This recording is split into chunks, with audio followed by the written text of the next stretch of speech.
Alfalah university के अंदर दाखिल हो चुकी हैं और अब पिछले आधे घंटे से भी ज्यादा वक्त हो चुका है जो लगातार जांच में जुटी हुई हैं। और ऐसे में अब बताया जा रहा है कि केंद्रीय जांच एजेंसी एनआईए या आईबी के अधिकारी भी कुछ ही देर में यहां अल्फला यूनिवर्सिटी के अंदर पहुंच सकते हैं, चूंकि जो जांच का दायरा है वो लगातार बढ़ता हुआ दिखाई दे रहा है। अब चूंकि एक और तस्वीर आज तब सामने आई है जो I-20 कार को लेकर, जो I-20 कार जिसको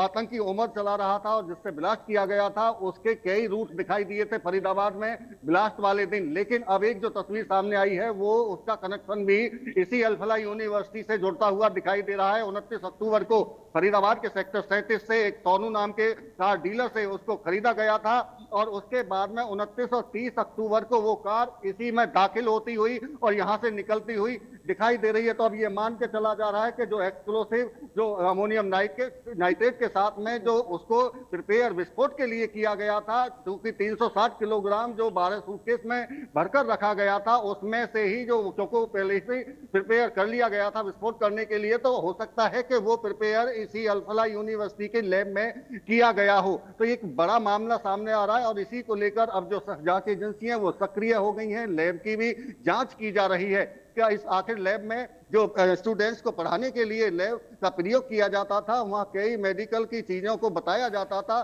तो लेकिन क्या उसमें ऐसा भी कोई आतंक की साजिश रचकर यहाँ एक्सप्लोसिव तैयार किया जा रहा था जो विस्फोट के लिए, चाहे दिल्ली की बात कर रहे हैं, उसके बाद में जो प्रिपेयर 360 किलोग्राम यहाँ से जेएन के पुलिस लेकर नौगाम गई थी, नौगाम के थाने में उसको रखा गया था और वहां वो फटा। तो यानी कि अगर ये बहुत बड़ा विस्फोट फरीदाबाद या दिल्ली को दहलाने के लिए तैयार किया गया था और उसके साथ साथ में आगे की भी तैयारी आतंकियों की थी। जिस तरह से 2563 किलो एक फतेहपुर तगा गांव है जो इस अल्फला यूनिवर्सिटी के ठीक 4 किलोमीटर आगे ये जो रास्ता है ये फतेहपुर तगा गांव के लिए जाता है। और मैं एक और बात बता दूं कि जिस दिन वो 2563 किलोग्राम जो अमोनियम नाइट्रेट बरामद किया गया था, उसको पहले चूंकि जैसे ही जांच एजेंसियों को भनक लगी थी, फरीदाबाद क्राइम ब्रांच को भनक लगी थी, तो उसके बाद में उसको चेक भी किया गया था। यानी कि 360 किलोग्राम जो विस्फोट के लिए पूरी तरह से प्रिपेयर कर लिया गया था। तो ऐसा जताया जा रहा था कि इतनी बड़ी मात्रा में जो अमोनियम नाइट्रेट मिला है,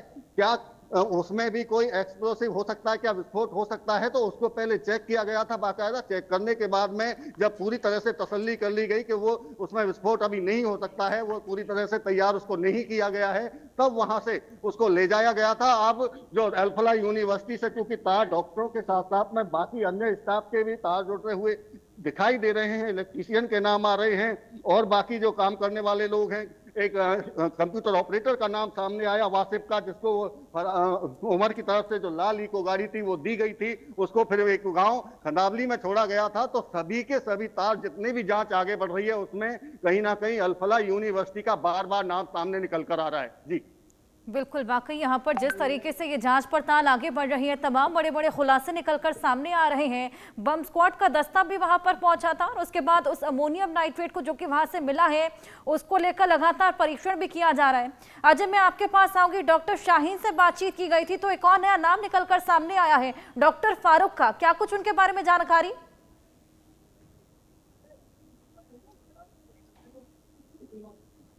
देखिए, बिल्कुल जैसे मैं पहले बता रहा था कि लगभग 200 के करीब डॉक्टर जो हैं इस वक्त रडार पर हैं, चाहे वो डॉक्टर आदिल थे, मुजम्मिल थे, उमर था, या डॉक्टर फारूक की बात की जाए, या इसी तरह से और कई डॉक्टर जो हैं वो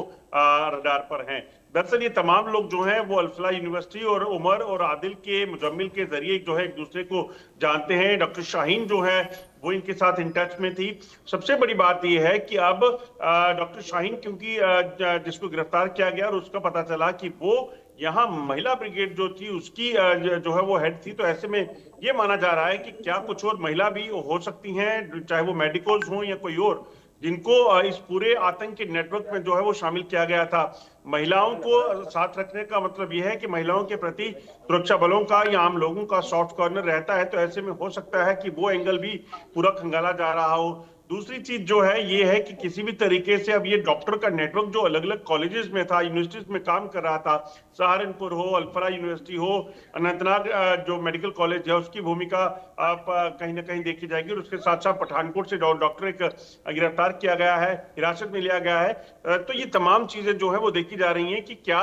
ये जो मॉड्यूल है, इस मॉड्यूल का पैटर्न क्या था, क्या ये तमाम डॉक्टर्स जो हैं अलग अलग जगह पर खुद जो है वो ले जाते थे और उसके बाद वहां पे ऑपरेट करवा के वहां, ताकि किसी को शक ना हो। और क्योंकि आप देखें तो मेडिकल फैसिलिटीज में कहीं भी किसी भी तरह के केमिकल की अगर जरूरत है और अगर आप फैकल्टी में हैं तो उसे मंगवाने के लिए कोई दिक्कत नहीं होगी। यूनिवर्सिटी प्रशासन उसे जब इतनी उससे लिबर्टी रहती है कि वो कभी भी मंगवाया जा सकता है। तो ऐसे में कहीं ना कहीं सवाल ये उठता है कि क्या यूनिवर्सिटी के भीतर ही तमाम ये जो आईडीज बनाने का सिलसिला था उसे शुरू किया गया था। ये तमाम चीजें हैं, एक जांच का विषय बनी हुई है। तमाम फैसिलिटीज का लेवरेज उठाते हुए ये आतंकी डॉक्टर्स अंदर ही अमोनियम नाइट्रेट बनवा रहे थे, ये सवाल भी अब खड़ा हो रहा है। हालांकि वहां पर लगातार जांच पड़ताल, आप लोग हमारे